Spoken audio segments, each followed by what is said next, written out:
turned off my phone notifications. All right. Well, I think we are live here. Just here, Zach and Bob, Bobby Digital. Maybe someone else might join us along the way. We shall see. But anyway, either way, we're just going to quickly run through the college football playoff games this weekend. Kind of give our takes on what to expect, what we are going to see in this first look of the new format. Starting off in, we'll get right into it. Starting off in South Bend, we have Indiana at Notre Dame. Notre Dame laying 7 points at home, total sitting at 51 and a half right now. Game opened up at around 8 or 8.5, which is where I got some Indiana, despite maybe being a homer bet. But obviously was on the right side there, at least for the time being. Got a 1.5 there, line value so far. So, Bob, how do you see this game shaking out? Indiana, newcomer, obviously wildly overperforming expectations here against Notre Dame. Two teams that we've actually covered quite a bit this season. Yeah, I actually think it's probably actually the most interesting game around one. And I'm not just saying that because of your jacket and and whatnot, but I just think it's obviously the in-state battle. It is the first game of the new college football playoff era and the first home playoff game. I mean, cool to see December football in some of these venues: South Bend, State College, Columbus, and of course in Texas as well. So very interesting on that. This is a really battle. All season we've kind of talked about the strength of schedule of Indiana. Well, let's look at the strength of schedule of Notre Dame as well. I think it's kind of interesting that we haven't seen either of these teams play an opponent like the other one. We talked about it with the going into the USC game. Notre Dame hasn't played a passing attack that's good as Indiana's, quite frankly. And we saw USC and Louisville, the two best passing attacks on their schedule, have some success in that matchup as well. And then you go to the other side of the ball, and in Notre Dame's corners is corner situation. Morrison, future first round corner, he's been out. So while they're fine at that position overall, they just haven't been tested, and you're still dealing with backups there. So I think Curtis Rourke can certainly take some time. And then Indiana did struggle against Ohio State, against their offensive line versus defensive line. Notre Dame's defensive line's good, but they're not big, if that makes sense. So I don't know. I mean, I guess it's possible Notre Dame's defensive line can overpower them. I do like Harold Cross, the defensive tackle for the Irish. But I just don't know if we're going to get that same level of physical dominance we saw from the Buckeyes in Columbus, which is the closest comparable opponent to Notre Dame that Indiana has played. I think Ellison get going on the ground because of that size difference. Indiana's offensive line, I do think, is pretty good, and I do think that can translate here as well. But I kind of think we're going to see some points. Jeremiah Love, great running back for Notre Dame, probably the best running back in the country. Sorry to Ash and Genty lovers over in Boise. But so I think they can get going. And then, I mean, look at the passing attacks that that Indiana has faced. Outside of Ohio State, like really no one that Indiana has played can pass the ball. I mean, Maryland with Billy Edwards is your second best passing offense that they've played. I mean, Notre Dame's nothing to ride home in the passing attack. Riley Leonard's still good, and Notre Dame has okay-ish receivers, but I just think it speaks poorly to that. At the end of the day, I think we see points here, and playing into the weather quite a bit. Conditions are right for, as some joke and call a snover. So I'm going to watch the weather in this game. Over has taken some money yesterday and yesterday morning, because it is up to 52 in some spots. But I kind of lean over. I make it closer to 53, 54, honestly, as far as the total goes. So just kind of waiting a little bit. Am considering, with some of these playoff games, do second halves maybe become a little bit more condensed in one possession games. Getting a little tight, just trying to advance. You kind of see some of that, in other tournaments as well. So maybe look to a first half over. I haven't played anything yet, but I'm kind of looking over here.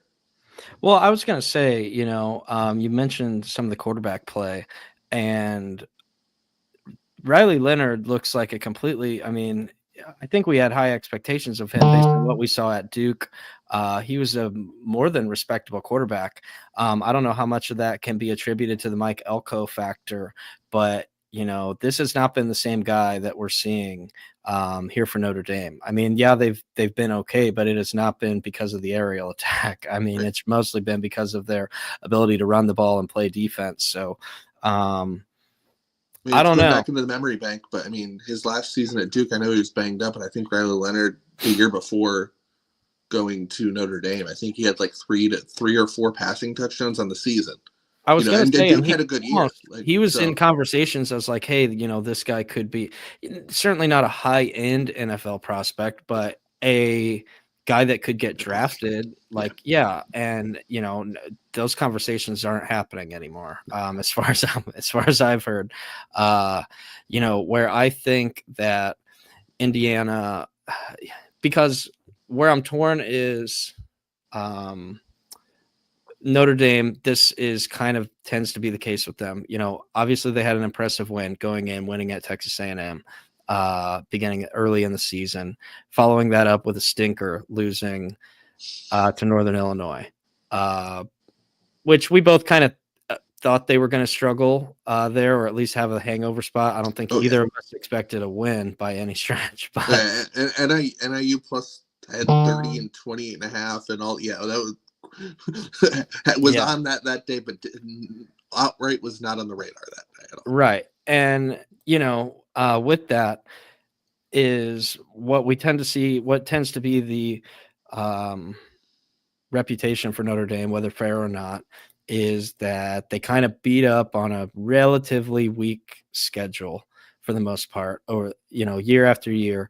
They get to whenever they've got to the college football playoff, albeit in a 4-team format, they've been a little bit out over their skis. It was the whole BCS New Year's 6 era, right? And it's like anytime they got into the big boys, they would kind of get exposed, and it's like, okay, well, Notre Dame looked awesome against the service academies and against Purdue, and congrats on beating those teams up.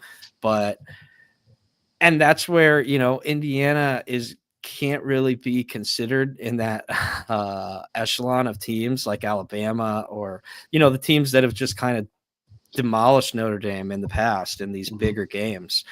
Indiana's not in that conversation yet, but they're not in the tomato can side of the conversation either. So I do think that we are in for a close game, a tightly contested game, which is why I just like the points in general, just because I see this being a game that's going to kind of go down. It's going to come down to, who's going to make a costly turnover, who's going to force a turnover, maybe make a big special teams play. We saw Indiana in that Ohio State game, despite things were kind of on tilt a little bit. And then, that block or the fumbled punt situation, just kind of everything unraveled after that. I could see this game being, where some type of play like that could end up being the difference, just because I think the margins are way thinner. I don't know that the home field advantage is particularly a huge deal here, just because it's not like Notre Dame is unbeatable at home by any means. Even from a noise standpoint, I know IU struggled with the noise in Columbus against Ohio State. What they say, at South Bend is that the noise is never a factor because it's so wide that the noise just kind of goes straight up. I don't know how much stock you want to put into that, but they say the noise doesn't really come down to the field the same way it does elsewhere. So it causes it to not be very loud. I don't know. There's going to be obviously a lot of home Hoosier fans there that are making the trip and getting in the door too. So I keep calling it the state championship. I think we're in for quite a battle. Ultimately, I do think I like Indiana to win the game, to be honest with you, but I don't know. What do you think? I think you brought up two good points, and one of them I wanted to kind of circle back, and I failed to mention it a minute ago. Notre Dame's passing defense. I mean, if you're going to look at raw statistics, the numbers are going to look really good. You had a first-round corner in there half the year before he tore his ACL, Morrison, and 2 of your 12 opponents are service academies, so that'll always inflate your passing numbers, even if this is good passing versions of Army and Navy. They're still like just skewed option offenses. And I mean, we can really diss Florida State if we want to and talk about their offense this year too. So you like that's a part of it too, but mainly the service academies aspect here. It's kind of inflated those numbers. Now going to the home field advantage piece, which I was going to say before that, even USC passed all over this defense, and so did Louisville. And, yeah, I don't love Maeva, the quarterback for USC, who came in. He's more of a runner. Like guys are running wide open. Like there's definitely a pass there, and that's kind of why I like the over here. So looking at this, question I've had, kind of all season is, okay, how are you going to handle home field advantage in these playoff games? Are you going to increase the home field number that you're using, throughout the whole year, especially if it is a northern team, playing in cold weather? Well, let's think about this game in particular. Indiana has basically no travel. It is in the same state. Zero travel, 0 weather factors. Both teams are familiar with it because of that. But that also creates the visiting fan thing that you're talking about. Is like IU's going to be well represented, in this stadium. I mean, there's a lot of IU fans. I know a lot of people going. Yeah. Yep. And I know this from just personal side.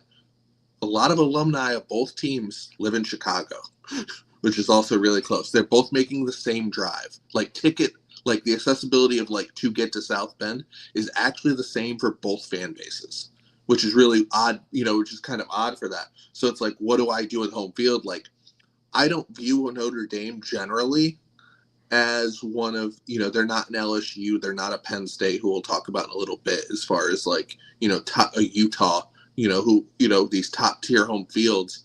Notre Dame has a good home field, but I have it slightly above average, home field, slightly above average, partially because of the history, but it's not because of the noise, per se. So I don't think that's a huge factor here. I'm kind of torn on this game in particular. Actually, am I using too high of a number for home field in this game? I do make the game 8, which is about where it opened, because I do like Notre Dame, and I do, we've upgraded Indiana more than 2 touchdowns this year. It's a huge upgrade for preseason.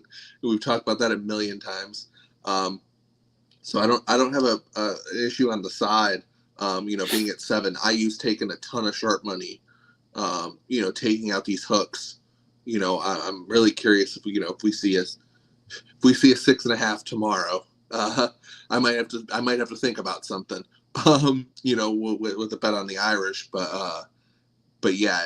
I'm very interested in how that goes. I don't know whether it's first half or full game, but I'm thinking about going over here, over the total, even though it did get above the key of 51. Yeah, and obviously I think we're going to spend a little bit more time on this game than the others, just with familiarity, and But one thing that's been interesting to me is that, and I don't know how much stock you plan to put into it or not, but a lot of the press conferences and the interviews from the coaches, and just kind of some of the comments that they've made along the way is, Marcus Freeman, the Notre Dame coach, a lot of his comments have been just very complimentary about Indiana, and he kind of made the joke, oh, well, I Googled Coach Sig. I thought that was funny. No, very good. I Googled him, they win. They've been a very good program. He's not only by their standards, but national standards. He was saying very, very high praise on them. Flip that to the other side, and all of the conversation from both Curtis Rourke, from Coach Sig is like, well, this isn't the only game we plan to play. Like, this is not, we're not seeing this as a high watermark. We're not happy. Like, this is not a time for celebration. They asked Curtis Rourke something about like, well, what do you think about this potentially being your final game? He's like, you can ask me in 4 games. Like, I have 4 games left, you know? So it's Love it. just like, it just kind of shows that that's where these conversations, that this team has really just taken on the identity of Coach Sig, of just kind of this unwavering confidence and this almost irrational confidence. But, he Some would said, say they're undaunted. yeah, I mean, all of everything he said at the beginning of the season, like, he has made good on. Damn near, as far as what the goals are about. Hey, we're not just here to like get to a bowl game. We are here to compete at the highest level with the highest, and they're here. They're there. They're in the tournament. So it will certainly be exciting to see how well represented they are and kind of what that looks like. The only other note that I will add, and again, I don't know that it factors into the game at all, but one thing that's just an odd, kind of an oddball quirk, I guess, of this matchup is that with it being 2 teams that are in the same state, and the traditions that go along with both the basketball and football programs here, is that there are a lot of people, especially people that are Catholics, that spent the majority of their life as Indiana basketball fans and Notre Dame football fans. And I know some people that are those people. I know some people that like despise those people. I'm kind How of. is the first group handling it? They root for Notre Dame football, but IU basketball. Maybe did they go to one of the schools and all that? But I'm curious. No, I I'm was going to curious say how those people are handling it. I with at Indiana who are Notre Dame football fans. And I think they are viewing it in almost like there's not a bad out. Like, they're kind of looking at it as like, we're rooting for the winner against Georgia. Right. Like, there's not a bad outcome. Right. There's not a way that it can go wrong. They're not going to be like devastated one way or the other. I'm sure there are some people out there that would maybe feel otherwise, but at least the people that I know, it's just kind of like that's kind of where they weigh in. It's just a weird dynamic because there aren't very many.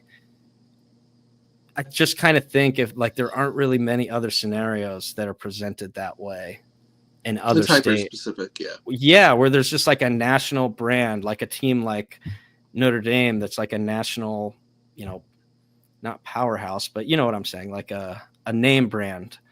I don't know. It's always been weird to me, like the people that were like Notre Dame fans that were at Indiana. But anyway, that's neither here nor there. We can move on into the Saturday games. That game being Friday night tomorrow, but Saturday we start off SMU at Penn State. Happy Valley. 8.5, laying 8.5 points, total sitting at 53.5. SMU, a little bit of a surprise outfit here, maybe ahead of schedule, some might say, in the NIL era. Obviously, deep pockets there. But, I think they kind of got a lot better, a lot quicker than people may have anticipated. Kind of a disappointing loss in the ACC title game, but it didn't hurt them at the end of the day outside of seeding. So tough draw here now, having to go to Penn State, one of the toughest road environments in the country, but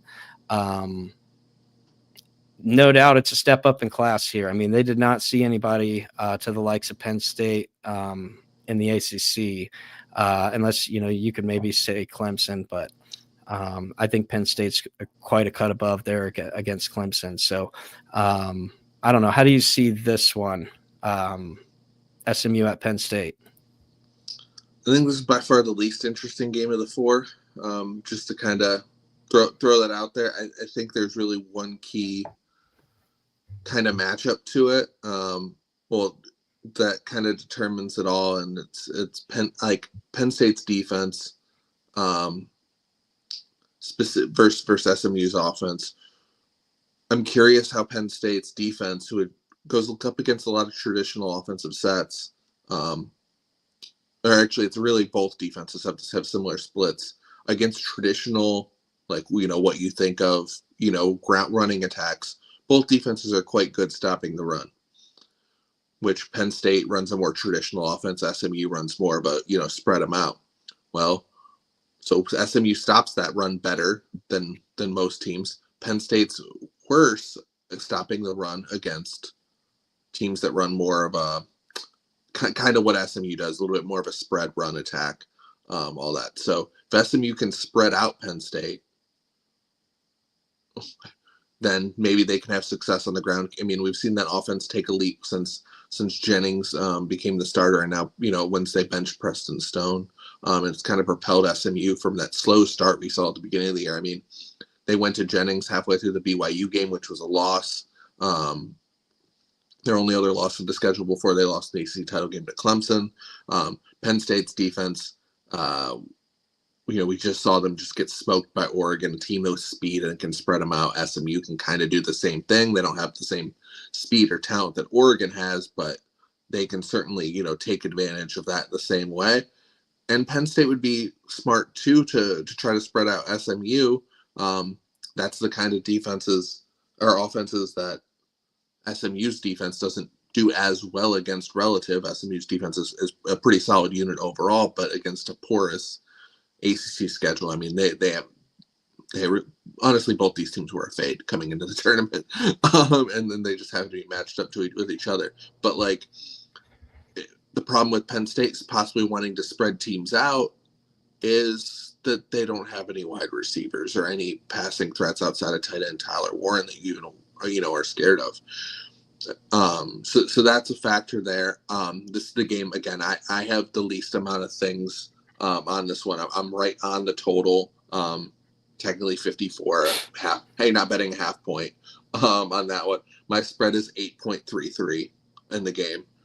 So again, we're right on market with the point spread. Another interesting factor here is Penn State's backup quarterback, Prabula.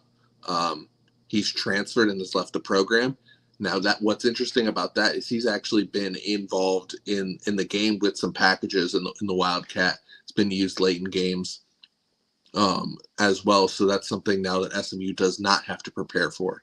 And then, of course, that means a bigger drop-off if something were to happen to Penn State quarterback Drew Millar as well. So that's just kind of something where the backup quarterback who enters the transfer portal has actually played. So I don't have a ton here. I think Penn State's very likely to win the game.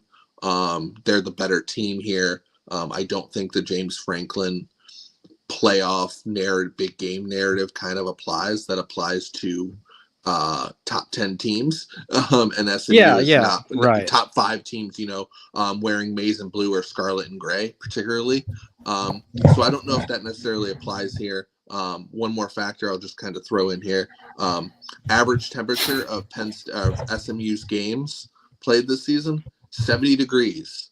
Temperatures in South Bend or in State College, a lot colder than that. I think it could be like around 15 or 20. And of course, 110,000 fans versus playing in Winston-Salem. With apologies, or some of these other ACC venues. So this is obviously big crowd difference. Penn State has one of the best home fields. That's one I could be underrating here as well. So I think Penn State's very likely to win, but I can see a bunch of different ways it would play out. I don't have a play on this one. Yeah, I mean, I know we talked a little bit off air. I think that I like, if you like Penn State, I don't hate taking an alt number, maybe a 13.5, a minus 14, getting a little bit extra there. I think if Penn State's going to win, they're going to, or I could see a path where Penn State wins big, maybe makes a little bit of a statement here. SMU having kind of a little bit of a hangover letdown spot. Coming off of that loss to Clemson, which, as I said, it didn't ultimately hurt them, but it's just kind of like they kind of backed into this thing. There's a lot of people, most of them in the southern regions of the U.S. That feel that SMU does not belong here and that there were other teams that may be more deserving. I wouldn't necessarily, I don't know where I weigh in on that, but I do think Penn State's a cut above. I think that Penn State is going to put up points here. I don't think they're going to have any problem moving the ball and scoring, just like they did against Oregon.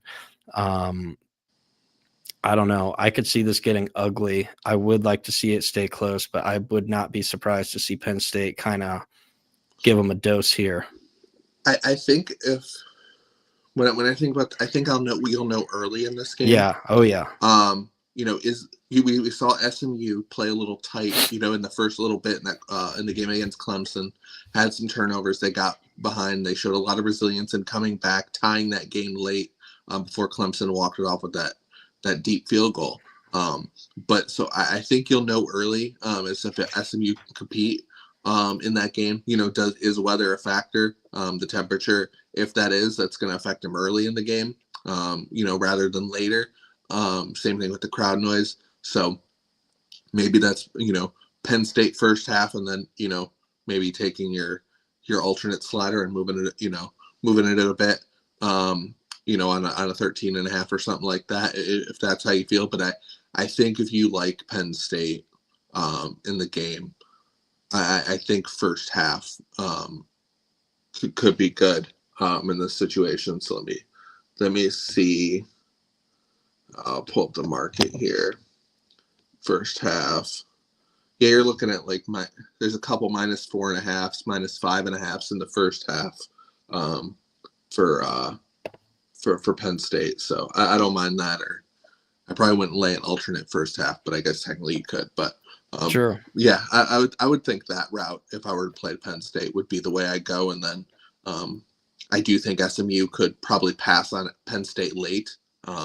So maybe, the back door is open for either the 8.5 or your alternate number. So I might look to that first half. Yeah, no, absolutely. Don't hate that. So, all right, well, we will keep it moving into Clemson at Texas. Clemson, the team, won the ACC title against, as we said, SMU. Albeit maybe surprisingly, I don't know. Clemson was a team that was written off by quite a few people early in the year. They kind of quietly just kept chugging along. I remember at one point you said, "Hey, there's a path for them into the playoff."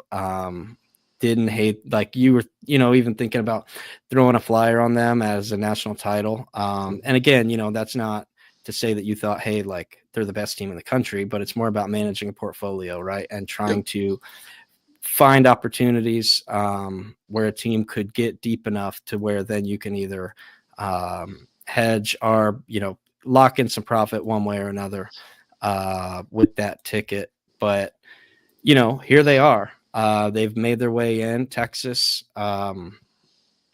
losing to Georgia yet again in the SEC title game, kind of coming in on a little bit of a sore note, but at the end of the day, not wasn't like it was the most important game by any means to them. However, what is the way I see it is, we continue to see Quinn Ewers struggle. Not sure physically that he's been right. Ever since he missed some games with those injuries, we saw Arch Manning start a few. Quinn Ewers just kind of hasn't looked right since he's come back. And I don't really know a better way to put it other than, the mechanics are a little off. The timing is a little bit off. He's not really taking risks down the field. He's kind of taking a lot of the low underneath stuff, easy, short passes, not pushing the ball down the field, not really threatening teams deep. Look, there's a lot of quarterbacks that Georgia defense is going to make a lot of quarterbacks look a lot worse than you are. But this is something we've seen for several weeks now from Quinn. So very interested to hear how you see this one going. Clemson at Texas in Austin. All right, well, we'll start off. I won't bury the lead here. This is the strongest opinion I have on a game of the playoffs. I don't think this total should start with a 5. I bet an opener at a better number. but I would bet under 51.5. I believe that's widely available as well, above the key of 51. Yeah, that's widely available. So yeah, I'll go under the total here. On that, that's the strongest opinion I have of the playoffs. And you kind of started off exactly where I wanted to go here. Quinn Ewers. I mean, we've seen he's had the oblique injury, which I think we've seen, lots of examples of over time. Even different sports where oblique issues, the only way to solve that is rest, and that rest means not doing anything. And he did sit out a couple weeks, but I think that's a longer term thing. And now he has an ankle as well, that has kind of affected him there. But then again, we've also seen 2 years now of Texas not being super and hyper efficient in the red zone. Sark has kind of noted that, a couple of years ago, he was able with Bijan Robinson and a couple other backs to go to a little bit more wildcat in the red zone, and kind of like force a little bit, getting that extra blocker, a man in the box to kind of in the ground game, just kind of skipping the handoff with wildcat to kind of take advantage there, and just not having a person he was comfortable with doing that. The last 2 seasons. And of course, they've had a ton of running back injuries in the offseason this year that kind of definitely prevented that. So that's one factor there. So, Texas red zone issues, that now a long-going issue. And now I still don't just trust Quinn Ewers in the area. I just think that could be a him problem. I expected them to use Arch a little bit more against Georgia. They didn't. I think they have to here.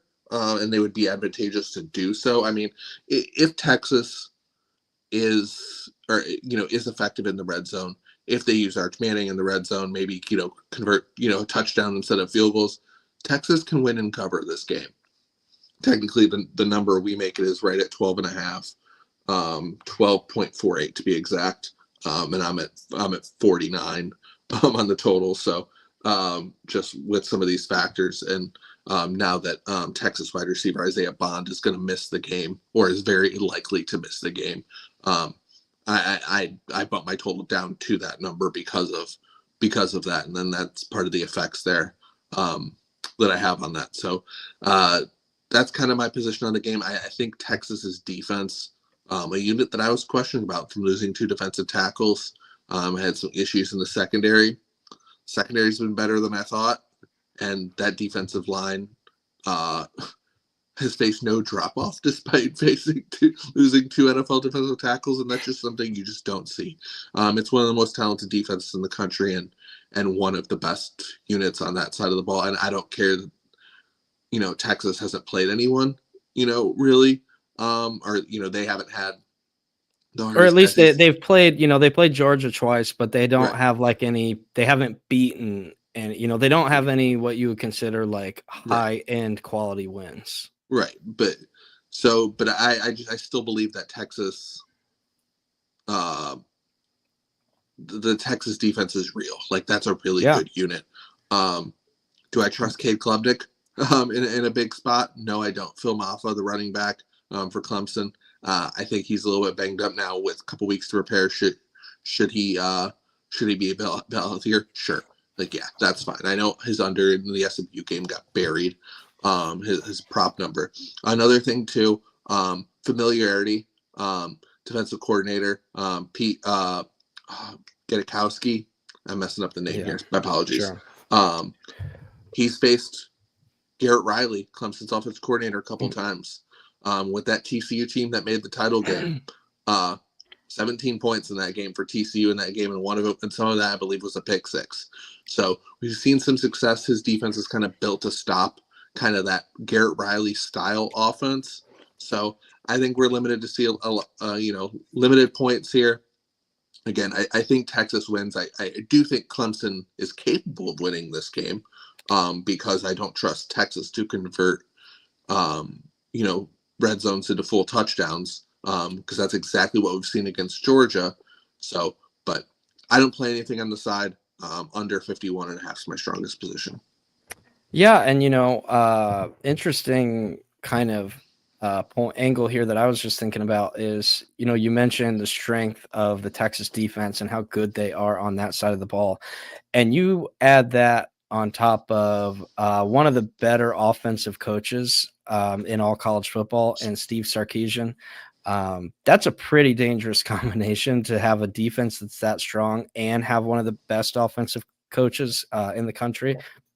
Now, you could maybe say they're hampered a little bit by, as we said, the struggles of Quinn Ewers, but don't be surprised to see a quick pivot to Arch if Ewers is kind of struggling, if he is, having a difficult time, if the offense is kind of stalling out. I would not be surprised to see them go to Arch early. I think it maybe to a certain extent they've been, I don't want to say saving him, but I believe was Sark at Bama, or was it Lane Kiffin, the OC, whenever they benched Jalen Hurts and went to Tua? Ooh, I think that was Lane. Yeah. Either way, I mean, it just kind of goes to show when the stakes are high in these big games, these kind of win or go home games with, a national title isn't on the line in this game necessarily, but it is every game that Texas plays from here on out. They essentially are, it's sudden death. So it's win or go home, so if they want to get to that title, I would not be surprised to see a quick pivot to Arch, see him maybe finish out a game and then perhaps even be named the starter for the following week. That would not surprise me in the slightest bit. But another thing too is there's the transfer rumors with Ewers. I mean, he's, depending on his performance in this game, I mean, he's eligible for the draft. Yeah. So he could go to the draft. I mean, you're hearing some, NIL stuff with him on that. So is Texas, knowing that he might transfer, incentivized to where if they get in a tough spot to go to like, okay, we're gonna push the Arch button, on that. So I think that is possible. The Tua national title offensive coordinator was neither, by the way. Giants head coach Brian Dable. Dable. Yeah, that's Dable. right. That was Dable. Yeah, and Mike Locksley, who's at Maryland now. And I want to say maybe Coach Sig might have been on that coaching staff. I thought he was earlier, but yeah, maybe that was when he was at IU Penn. Yeah. IUP. Yeah. Anyway, moving forward, final game on Saturday. Tennessee Rocky Top going into Columbus. Laying kind of a big number here. Touchdown with the hook, 7.5 total. Lowest total on the board. Ohio State, kind of not even kind of a very disappointing ending to the season, ending on a sour note by as many people have called it, the Hoosier hangover, losing to Michigan the following week. And dare I say, I mean, Ryan Day's job is on the line in this game. I think it's absurd. It's crazy, but I think it's the truth, is that if they were just to lose this game to a very good Tennessee team, he would probably get fired shortly thereafter. Perhaps as soon as the following day, maybe 48 hours after the game, he'd probably be let go. But as crazy as that sounds, I don't know. I don't see that happening because I think they're going to take care of business and win this game. I think the Michigan thing is a little bit of a mental block. I know we've been told all year that Tennessee is this great team and they have all these great, amazing recruits. But I don't know, like they lost to Vanderbilt, right? Like where else did they lost 2 games, right? Who else did they lose to? Georgia and Arkansas were their 2 losses. Yeah. Did they play close to Vanderbilt? No, because I had Vandy in that game and they didn't. That's right. But it was a different game. Yeah. Yeah. Regardless. Arkansas, not They had a a very couple there. strong loss there. Not a good loss on the resume. Georgia's fine, but I don't know. I just never felt super impressed. I mean, early on, Tennessee looked really good. I thought everybody, Iamaliava was like everybody's early front runner for the Heisman. That faded away very quickly, and I don't know. They just kind of went through the rest of the season not I wasn't personally impressed by them at any point. So I don't know. How do you feel? Um, I think the first kind of where I'm going to start off with this is, does Ohio State need to start quick here? Is this a possible home field disadvantage If kind of so, that would be situation? bad because they don't do that. That is not their style. No, and so I kind of asked myself, does Ohio State need to start quick? Because so I mean, you're obviously you're local to Ohio or Indiana. I'm in Ohio here, and man, the Buckeye fan base has been unbearable recently. Just kind of post Michigan game, it's one of those rare situations where I'm like, I can't even say anything. Yeah, you guys are acting crazy, but I get it. I get it this time. But yeah, after the embarrassing loss to Michigan a few weeks back, so I'm very curious about that. This matchup, I think, is determined by the trenches. I mean, it's the same thing we saw in the Michigan game. We've talked about it a couple times. Ohio State's continuing to shuffle around pieces on the offensive line. They're down 3 starters, and including 2 of their best ones, their center, McLaughlin, and the left tackle, who they've been down a while to, but Tennessee has one of the best defensive lines in the country, with Pierce, who's going to be a top draft pick whenever he comes out, and other guys in that line. So very concerned about that matchup. I think that determines the game. I mean, some interesting coach quotes here. Ryan Day talked about kind of how the offensive line injuries were kind of forced them to be a different team. Well, if that's the team that's going to make them just run the ball straight into the into the defensive line, like, that's not very good. But also Chip Kelly was like, yeah, we ran the ball too much. We got to get, the ball outside to our playmakers. Tennessee secondary is where they can be exposed. Now, I like a couple of their pieces better than most personally, but that's still the weak point of the defense. So we'll be interested to see how that plays out there. What's Ohio State's game plan? That's going to be something I'm going to be looking for very early. It's a game I, quite frankly, like on the side perspective, probably plan to live bet it. I think you're going to get a good feel for how those two matchups, the trench battle there plays out. And then, is Ohio State simply just running straight into the line or not? How's that going to go? So I think that's how one side of the ball is going to go. On the other side, I love Jim Knowles. Ohio State's the defensive coordinator. Tennessee does have a good ground attack. Ohio State, very good rush defense. So can Nico get the ball out in the passing game? We haven't seen that at times this year against better competition. Another thing here is Tennessee has 10 scholarship wide receivers on the roster. 4 hit the portal, no longer with the team. 3 were practicing in non-contact jerseys. You can do the math there. That's 7 of your 10. So they're really thin at wide receiver this week, kind of practicing and going through the game plan as well. So, can Tennessee score points to get margin? We've seen the under take money. It was on the other side of 47. It did dip down. You have it at 46.5. And there's 46 and 46.5 out there.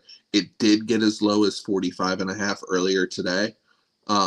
So it has popped back up a little bit, but this game has taken quite a bit of under money in the game. Although I do know a couple people who think that this total is a little low. I lean more towards the underside on that. Like, if you force me to choose, which one, I don't trust Ryan Day to come out with a game plan that wants to just, sling it around, exposing Will Howard, who's a quarterback I don't trust as well. In that situation, I don't know if Tennessee could put up margin. Seen some good angles on some Tennessee team total under as a look at, a 19.5, somewhere around there. I've seen some seen some people I trust kind of look towards that. I don't mind that look, but this is a game for me. I plan to live bet a little bit, and I'll be watching line movement. Kind of actually, I mentioned it with the Notre Dame Indiana game as well. Where does this go on game day?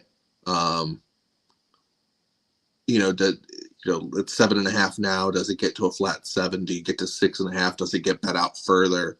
Kind of that could determine a play for me as well. But we make the game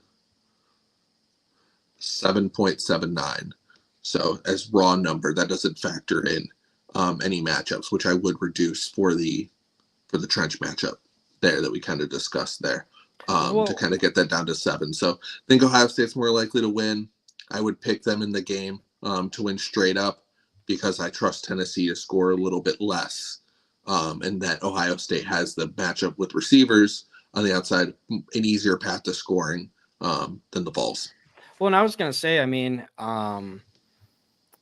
Ohio State, especially this season, has almost made a bad habit of starting games slowly. So it's interesting that you say that they need to come out quick and with a fast start, or that, that's kind of their best path here, because they've made a habit of sleepwalking through the first quarter, like week after week against like pretty bad opponents, where they just, Nebraska, for whatever reason, they come out sluggish. They kind of take a little bit to get the engine fired up. And like, don't get me wrong, once the engine's fired up and going full throttle, there's not many people that can keep up. But sometimes it takes a little bit to get there. Hell, against my Zips, that was a game they started slow. Slow. I mean, it's just like something that we've seen, and it's like, then it's, I hate in this game in particular, if they come out slow, there's going to be a lot of groaning going on at the Horseshoe, and those fan groans and like the grumbling noises that you start to hear. It's not going to be a very uplifting environment, I don't think. Now, how much that impacts the team or what happens on the field, you can make the argument either way, but I don't know. I think Ohio State, I would take them to win here. That seems like a big number. But again, I'm not. Some of that, I think, sometimes I just think in these type of matchups, I think some of the Tennessee recruiting, the recruiting rankings gets a little bit more credit than maybe it deserves. But I don't know. Because you could say that I'm having a double standard there because I believe in the Ohio State recruits and always have. So, it's I don't know. I could see the case being made either way there. So before we wrap, there's two things I wanted to show. Number one, we will just kind of do a just kind of a general look here at the overall playoff race here. We covered the 4 games this weekend. Whose path do you like here, or do you have put aside who your future tickets are on? If you didn't have any stake at all in who was going to win yet, who would you be looking at here? Either a team that you just think has the best chance to win it, maybe a team that people are underselling. I mean, we heard somebody on a space we were on a couple days ago mention that they liked Boise State and that Boise State wasn't being talked about enough to win the title. I thought they're being talked about plenty. Would not need another word about Boise State, and they'd be talked about just enough. At 65-1, some places I've even seen maybe an 80-1. I really don't think they have a shot here, but I don't know. Who do you like? I think this has kind of been beat down quite a bit. Just kind of the natural kind of flow of this format. I mean, if you're going to give the Big Ten and SEC champion the 1 and 2 seeds, and then of course you get Arizona State, who was projected to be the worst team in the Big 12 going into the year, and then a group of 5 team in Boise State. The other 2 buys, Texas and Penn State by far have the easiest path. Penn State getting the easiest one. I think with getting Boise, both Penn State or Texas, should they win their games this week, on Saturday, they're going to be a double digit. We'll just say double digit favorites against Boise or Arizona State in their next game. So that automatically puts you at a solid win probability. Now, just because I have it up, I just use DraftKings because it's easy to get to on that. But Penn State's at 6-1, Texas is at plus 360. You're probably still looking at a mechanical parlay being better than the current odds to win the title. And what I mean by mechanical parlay is you would bet Penn State on the money line, whatever you would bet on the plus 600, right? You bet that number on them to just money line against SMU, and then you take the winnings, like the whole pot, everything there, do it, in the game against Boise, and then whoever they would play, the Georgia, Notre Dame, Indiana trio, and then of course in the title game. And of course, the advantage of that, you are very likely to get a better price if you do that. The other advantage too is if something where there's a material change. Let's say they beat Boise, but Drew Allar, the quarterback, gets hurt. And now you no longer want to bet them against Georgia or Notre Dame or Indiana. Then you don't have to. You can that's your cash out option, essentially. Sure. So just kind of a little educational piece there. But Penn State and Texas would be the one. I mean, number 1 seed Oregon got by far the hardest path. I was just going to say, who are the two, are the two best teams in this tournament on the same side of the bracket?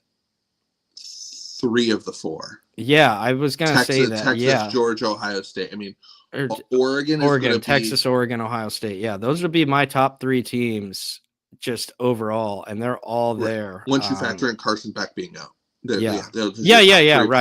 Sure. Those are your top 3 power rated teams.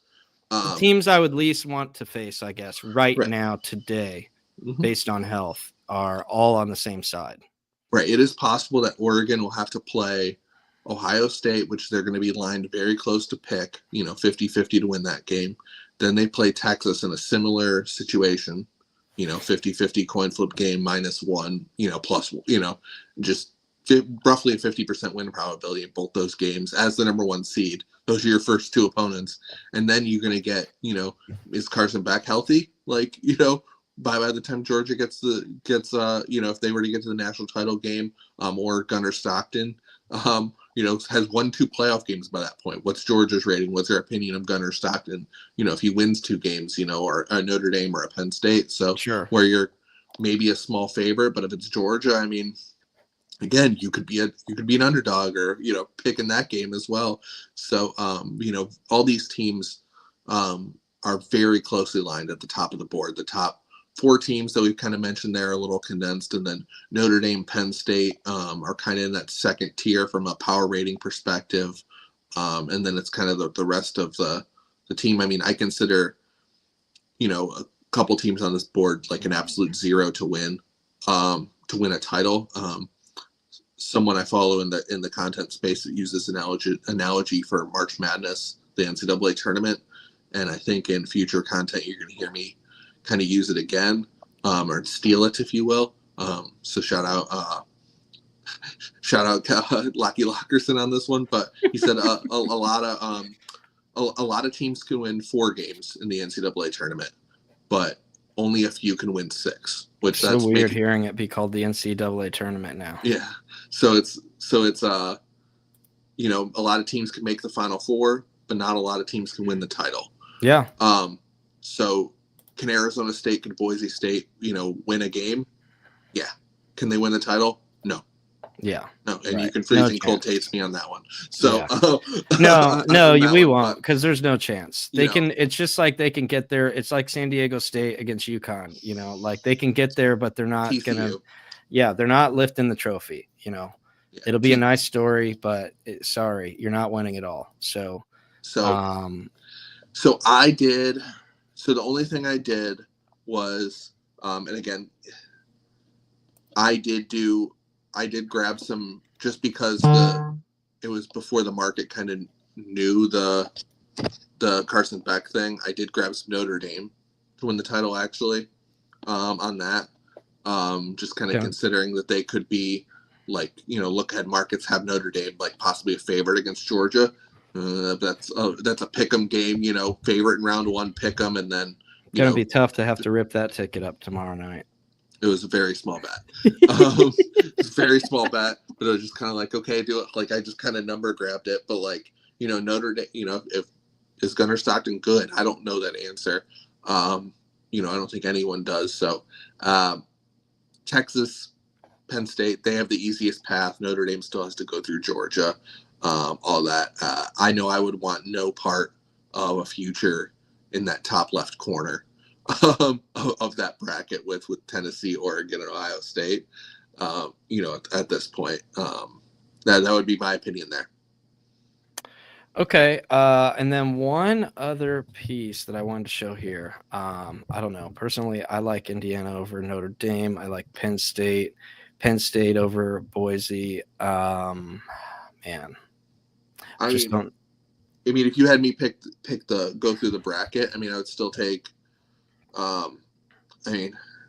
Everybody seems to. The trendy pick right now. Everybody's taking Penn State to get to the title. I would go Oregon. I would go Oregon over Notre Dame.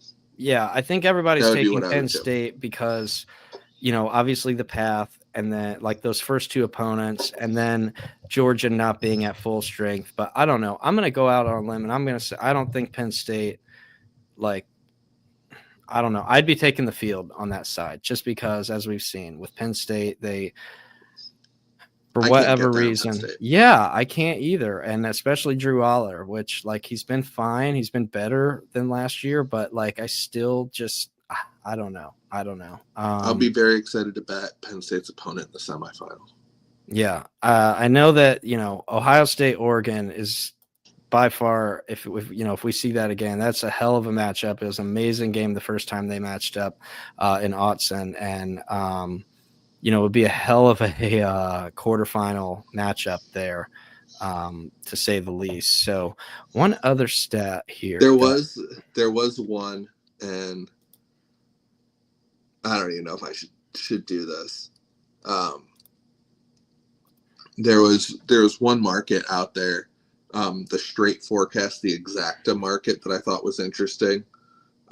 And so what I did, in this market was I just went all the way down to the bottom for the longest shot, and then I just scrolled up until I found one I thought was like, oh, that's not zero, essentially. So that is the qualification of this isn't zero.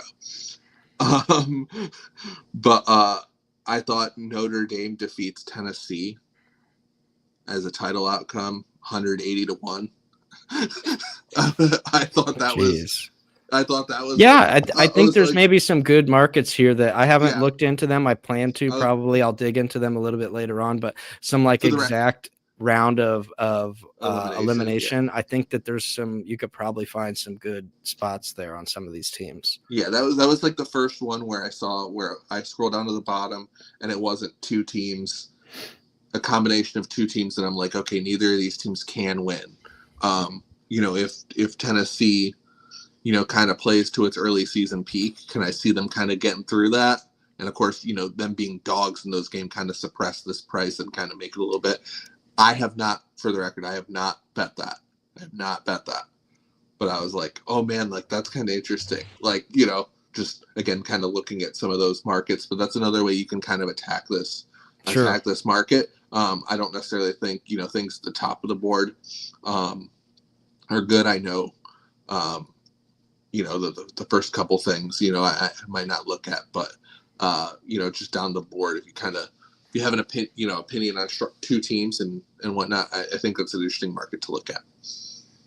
Mm-hmm. Speaking of interesting markets, we have a pretty interesting stat here. Notre Dame heading into the Indiana game tomorrow. This would be another top 10 postseason matchup here. So we see what the trends are. Doesn't necessarily dictate future results, but kind of touches on what we were talking about, which, not all of these are playoff games per se.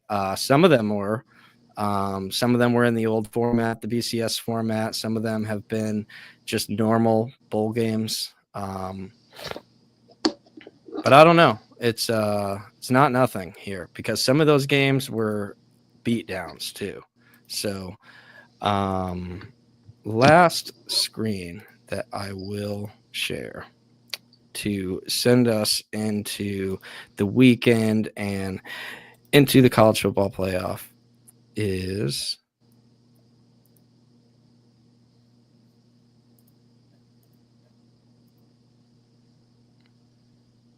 Curtis Rourke. There we go, taking over as touchdown Jesus. Get ready for it tomorrow night. Siggs goes in, makes good on his promise. They get the dub. Curtis Rourke takes over. Indiana on to play Georgia in the Sugar Bowl in New Orleans. Thoughts? I'm rooting for you. I am rooting for you. I think it's super exciting to see I know we've talked about this offline, but it's like we've been through hell. It's been one of those things where it just lines up perfectly. The first year of the 12-team playoff, a school like Indiana with quite frankly zero football history, has this epic, has the best year in school history, times it up super well, gets into the 12-team playoff and is able to kind of get rewarded. I mean, if this was the BCS or even the 4-team playoff, I mean, IU would just be, in the Peach Bowl, which would be a great New Year's Six Bowl where they'd be happy with it. But, to have a chance to be on this stage is really cool for the fans of Indiana, and helps them forget their basketball program a little bit. So, and how that's going. So that's I'm excited for them and future schools like them, and how even Arizona State and SMU, who was in the group of 5 last year, and kind of finally made it back to the power conference level, for the first time since the 80s. They've been striving to get back there since the death penalty. So for them to be on these bigger stages and playing meaningful games, is really exciting. And of course, I do like having, Boise State, in the dance as well. And they've definitely earned, an opportunity and have these schools have a chance to potentially, win a national title, even if I will doubt them.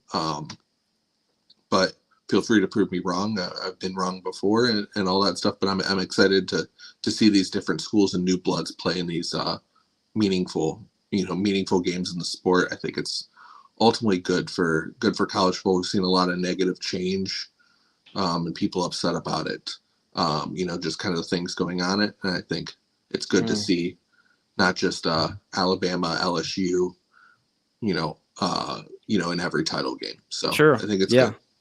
Well, we will see. We get it kicked off tomorrow night. Indiana at Notre Dame to start things off. So yeah, thanks again, Bob. I'm sure we will do this again once we get the second round set, and then we'll just kind of run through things and keep it rolling. So yep, under in Clemson, Texas, and then take the over in South Bend, over 51.5. So those are 2 totals. That's what I got. Hoosiers money line. and you gave out Hoosiers money line. Birdcage. Shout out to SVP. Yeah. Parlay it, birdcage it, everything, every which way. You heard all those bets. So, all right. Thanks, guys.